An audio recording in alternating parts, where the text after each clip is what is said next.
Good evening, Belize, and welcome to XTV's news broadcast for Thursday, March 27, 2025. Making the headlines tonight, BSCFA expresses concern about sugar industry portfolio reassignment.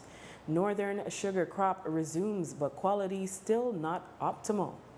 And changes will be made to Belize's roster of ambassadorial appointments. We take our first break and return with the news in detail.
Belize, we're ready.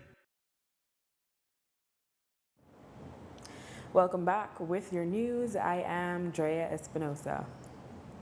The Belize Sugarcane Farmers Association, in a letter to the Prime Minister dated March 25, expressed concern about the removal of the sugar industry portfolio from Minister of Agriculture Jose Mai. As we have reported, the PM will now oversee the industry as substantive minister, while Dr. Osman Martinez will have day-to-day oversight of the industry. The BSCFA writes that the decision, quote, seemingly was influenced by an emergency meeting with the owners and managers of the ASR Group, a multinational corporation that owns the only sugar mill here in the north, end quote. BSCFA questions how addressing serious concerns raised by ASR as to the handling of the sugar industry can, quote, directly impact the reassignment of portfolios in the cabinet, end quote.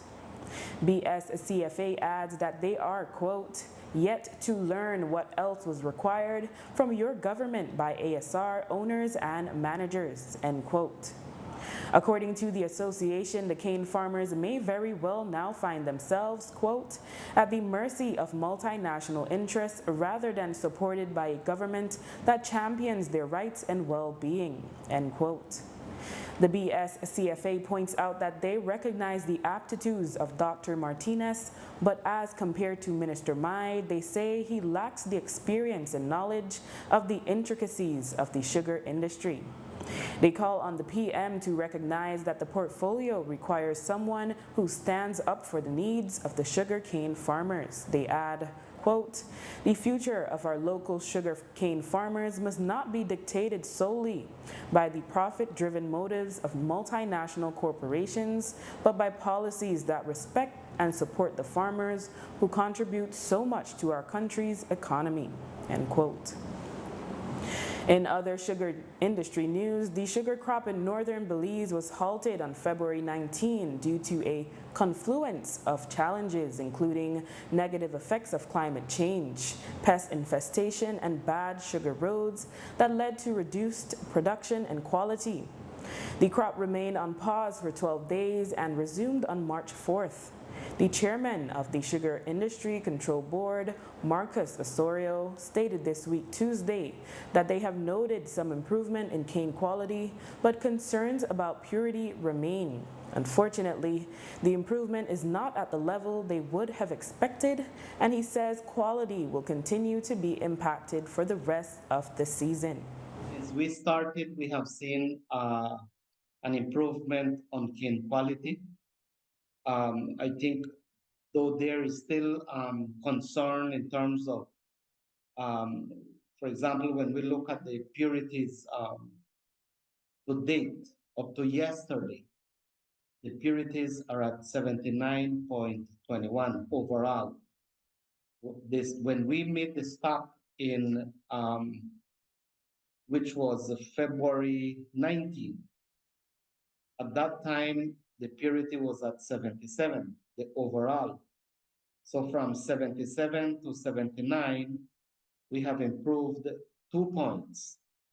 Then in terms of TCTS, at the stop of the suspension of the harvesting, our TCTS was over 14. Um, Presently, we are at 13.34 overall. And I think it is important to mention that the TCTS um, to yesterday for yesterday's milling stood at 12.72, which yes, there is an improvement, but the improvement is not the what we would have expected. That maybe we would have been at around 11 TCTS at this time. It is improving, but the improvement is pretty much slow. And this is basically attributed to, um, and we also, I think it's important to mention that we do not anticipate a major improvement from now to end of the crop.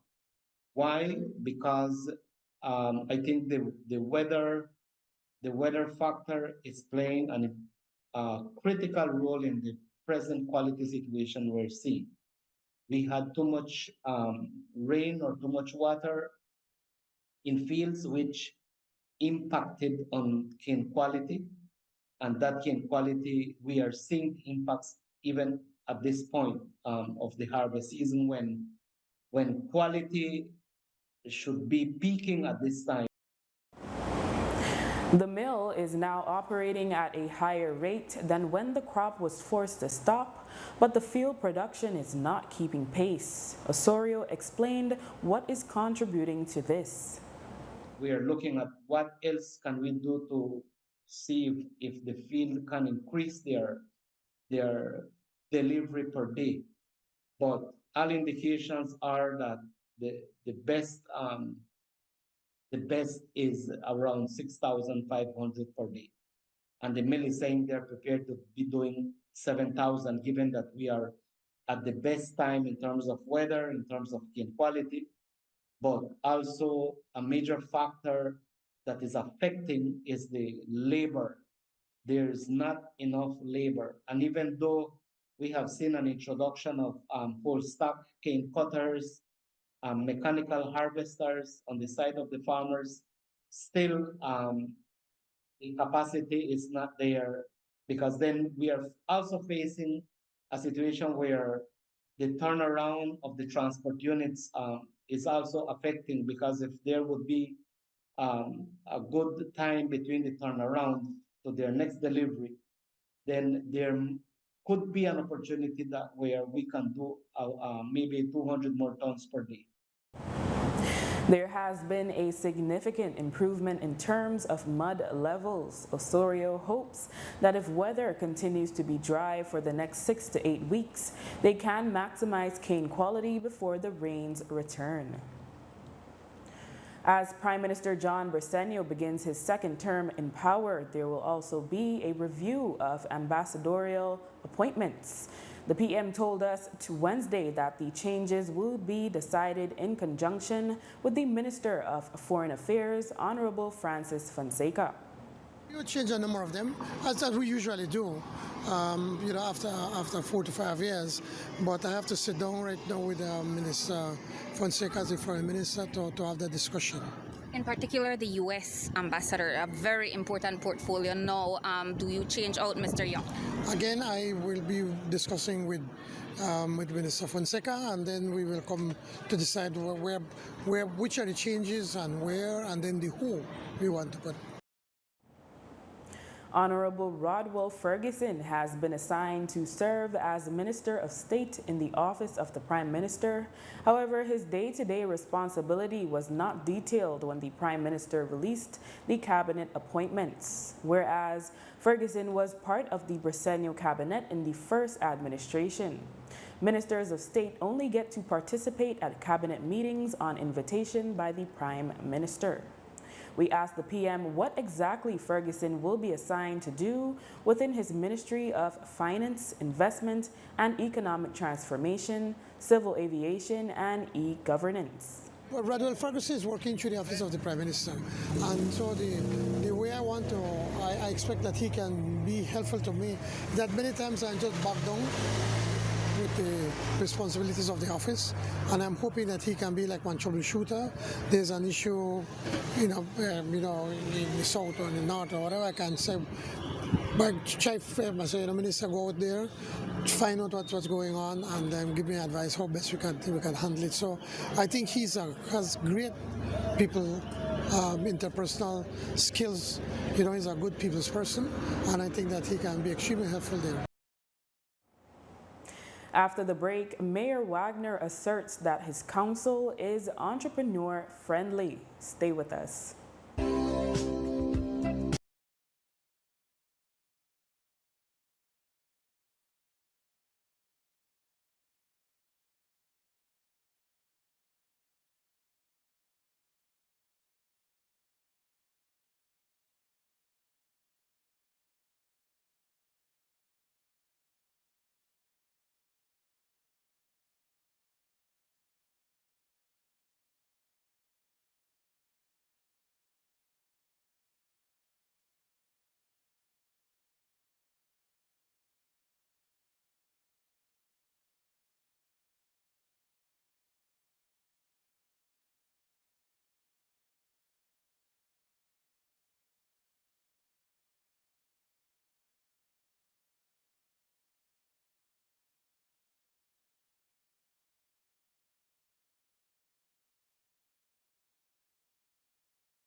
alive than dead.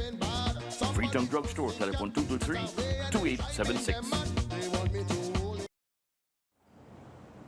Last week, the proprietors of OMG Cafe on the ground floor of the Belize City Hall complained in a Facebook Live broadcast that they were being forced by police to remove their menu banner off the railing in front of their rented portion of the building.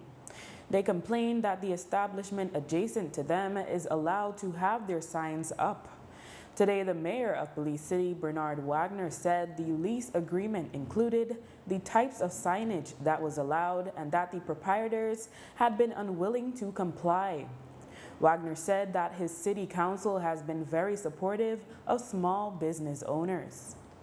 Listen, Belize City Council is the council that has been the greatest supporter of small business. And so when I hear those comments, it's nonsense. We have created a sort of platform that have driven small business. We were the leaders in entrepreneurship, in developing entrepreneurship in the city, by just the mere fact that we have this super sale where we don't charge any of these vendors. It's a small fee to get a small space, but we create all the marketing of that event. We create all the entertainment for that event. So we are glad when small businesses are able to thrive in our city. Local economic development is one of our pillars at the City Hall, and so that's nonsense. We continue to push for entrepreneurship, but you must have some measure of control in your spaces, and I don't think it's anything ridiculous that we are asking from the vendors. The vendors signed a lease agreement, and the lease agreement clearly specified that we do not want any sort of advertisement that does not meet up to the standard of the City Hall.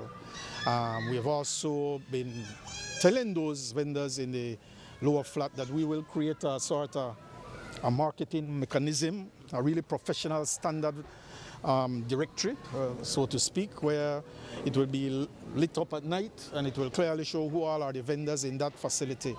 But it takes time, and you have to have patience in everything you do, and there's no need for this big ruckus being created over something simple that we can sit around a table and really come to a conclusion. The OMG Cafe signage is still up, and the mayor said he will meet with the proprietors to arrive at a final agreement over the situation. Still there though, even after police and the enforcement department went. So they are actually not complying with our requests, and that is not nice. So what happens now then? It's not nice. So I'll sit down with those individuals. I just came back in the city this past Tuesday, and so I personally will have to sit with the vendors, and we'll have to be very pragmatic about it, and I'm hoping that clearer heads will prevail. The 2025 to 2026 budget of the government will not be presented until mid-May, according to Prime Minister John Briceño. Usually, he presents the budget in the House of Representatives in the first or second week of March for debate in the third week of that month. However, he explained that the process was delayed because of the general elections that were held on March 12. Okay, budget, I think we'll have it ready for May. It was pretty much finished, but with the different changes, and we still had some pieces to finish up. But when election come, pretty much it never dawned on me until now being Prime Minister to see it's almost the entire government runs the election. So many of them were not available to do the work. So now we're finishing that off and then making the adjustments to the ministries. And on Tuesday we're going to make a presentation to Cabinet on how the overall look. And we have everything ready for probably the second week of May, simply because the first week of May is a short week. So I'll do it the following week.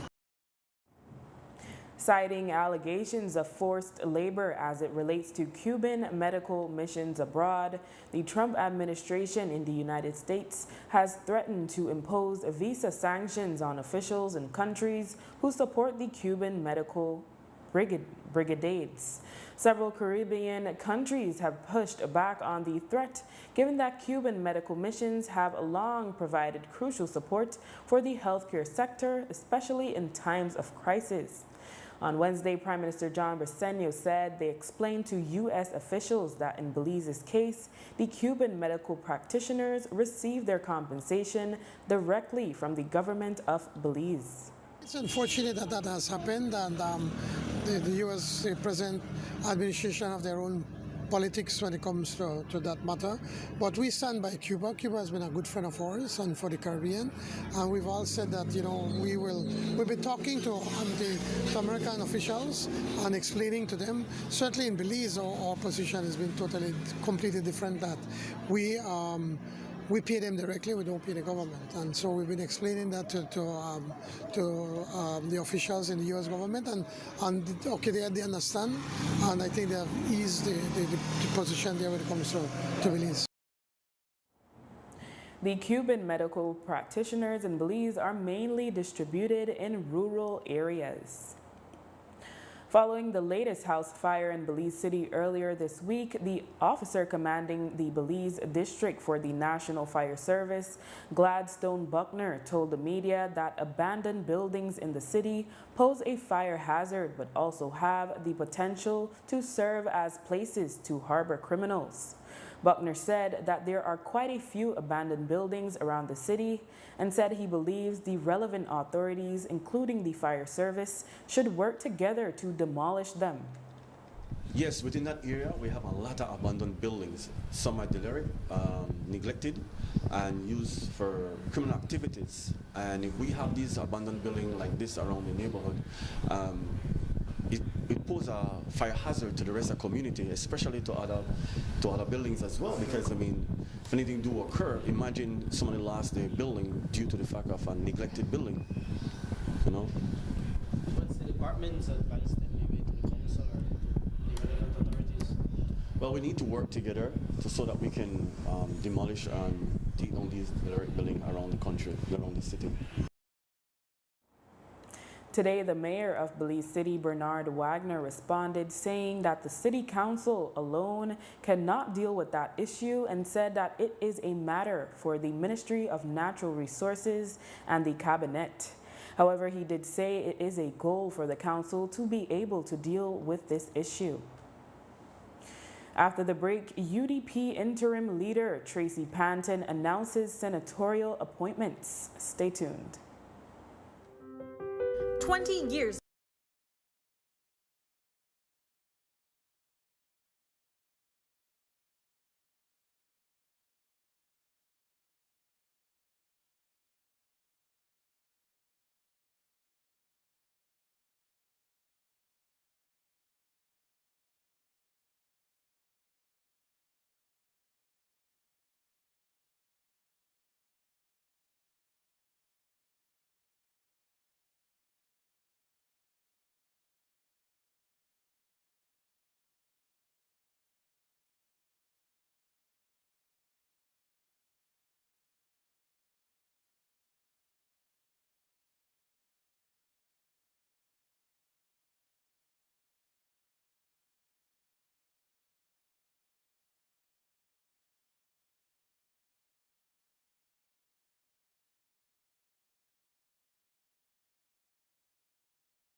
Status updates.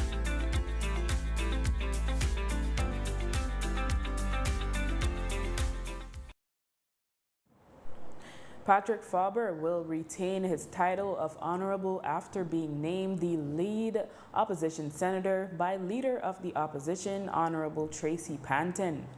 He will be joined by attorney Sheena Pitts, who has already served as UDP senator and is chairman in the Panton UDP.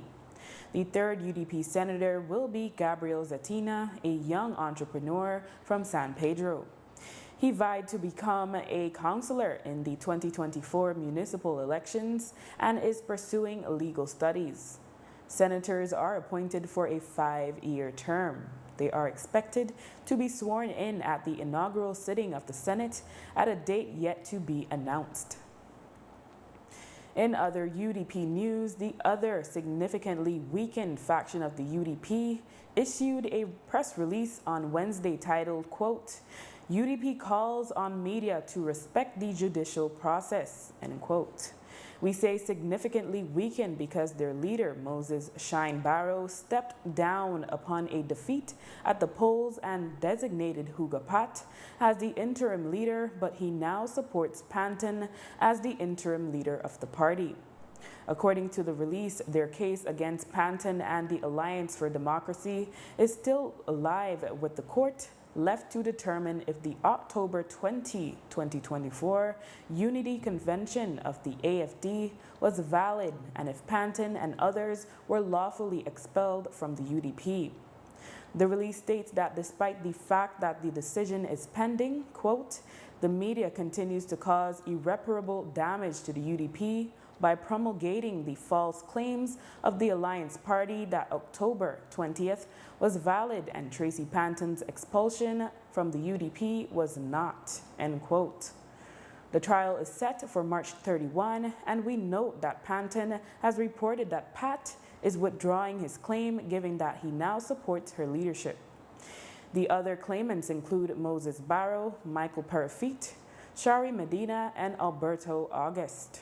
For his part, Parafit has said he resigned as chairman of the party on March 18, and so it will be up to the judge to determine if he is recognized as claimant going forward. Mayor of Belize City, Bernard Wagner, today said that he's happy that Kaya Katus will continue her work in the city council. He expressed satisfaction with the work she does, but said he knows that she has a promising future in politics despite her recent setback. She never left the work of the council. She never left. Of course, we are glad to have her back, right? Right. We're glad to have. Kaya is a very good councillor, has worked very hard in running one of the biggest departments in the council, sanitation. She has done a good job. While she may not have been successful at the national level, I still believe that she is a very, very good client for her standard bearer, prospect for the Albert Division. I will continue to support her and I wish her the best in the future. At the same time, the council did lose their programs manager in Devon Daly, who now is the Collett area representative and a minister of state in tourism and sports. At the city council, Daly worked with youth in sports and community development projects. Wagner said that Daly will now take those successful initiatives to a national level. Yeah, Devon again. Prime example of youth inclusion. We have been accused that we have never promoted youths, and when you look up and down Belize City Council, you have seen where we have been one of the leaders in driving youth development, driving youth inclusion, and Devon is one of those clear examples. He started at the City Council in the programs department, running most of our youth summer programs, our youth incubator programs, our Pee Wee League. And so he's very well versed in that area, given that he has the experience living overseas and playing professional basketball overseas. So now being integrated into sports at Belize City could only bode well for the country on a whole. Who fills that position? Currently at our, we have Michael Fritz, who does dual roles now, along with one of our shadow councillor, our past shadow councillor, Rajiv. The new traffic light system located at the corner of King Street and Dame Anita Gordon Drive, formerly Regent Street in downtown Belize City, is now active. The new speed bump that was placed near the new traffic lights were also removed. Mayor of Belize City, Bernard Wagner, said that was the plan and added that the new lights have already assisted with traffic in the downtown area. We had plans to include that area there in our smart system, traffic management, and we just had to put that bump there temporary. And so, as you can see, the lights is now functioning, and so we have removed the speed bump. Have you received any complaints of hidden traffic? No, we have received very good comments on that traffic light. It has created a sort of smooth flow of traffic, and that is just about people. People want to be encouraged, and people want new smart sort of activities in their city. So I always say, make we work smarter than harder. Having a person there in the morning manually guiding traffic is that smart. Right, it is working harder, and having now a traffic light there which really monitors and really control how traffic is flowing in that area. We feel good about it, and we will continue to see some of those key areas where there are hotspots developing to put in place that sort of traffic management system. In other news, gross domestic product (GDP) is the main indicator of economic activity within a country.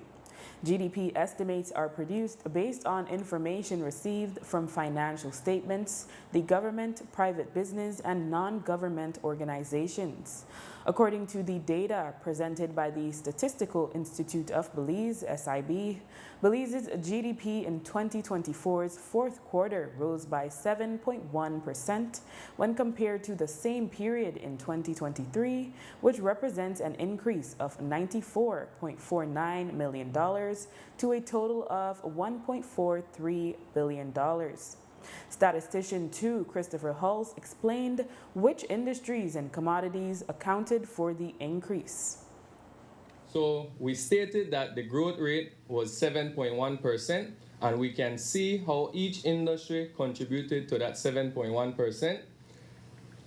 And we can highlight that the three biggest drivers for this quarter was accommodation and food service activities, transportation, and wholesale and retail trade.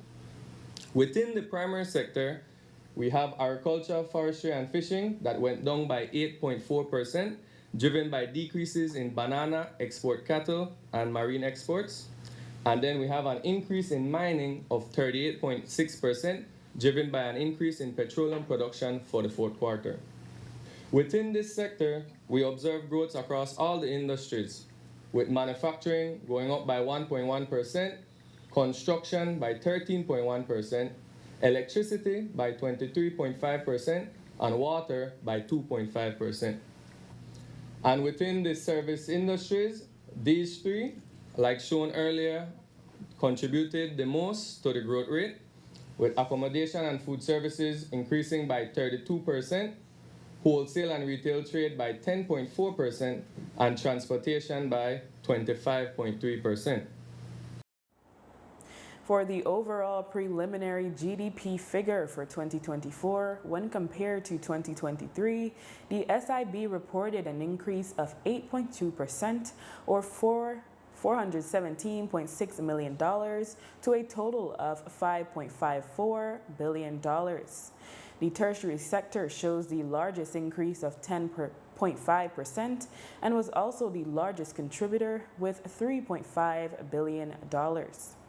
Since we have the fourth quarter, we can generate a preliminary estimate of goods and services produced in the year 2024, and that is giving us a total of $5.54 billion, an increase of $417.6 million, or 8.2%, when we compare it to the annual GDP of 2023, which was at $5.12 billion.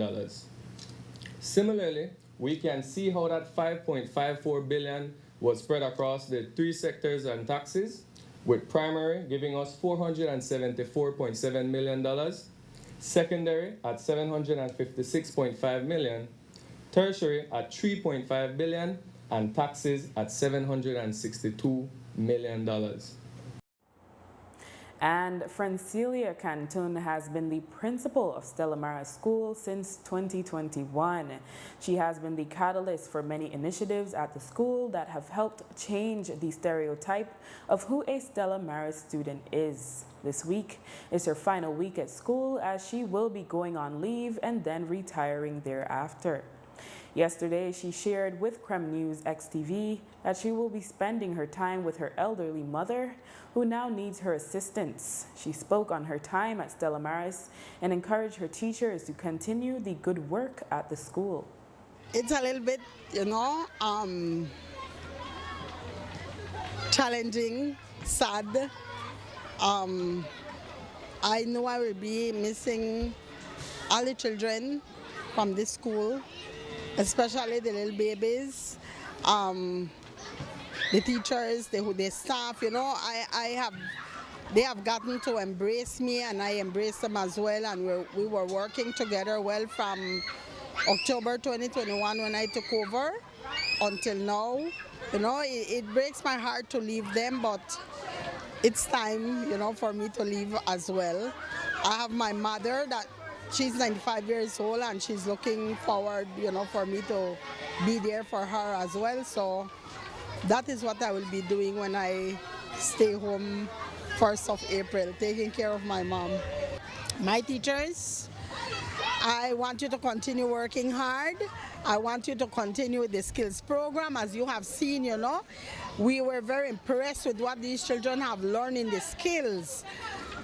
Some of our children have even mastered to make waffles and powder buns. They make it on their own.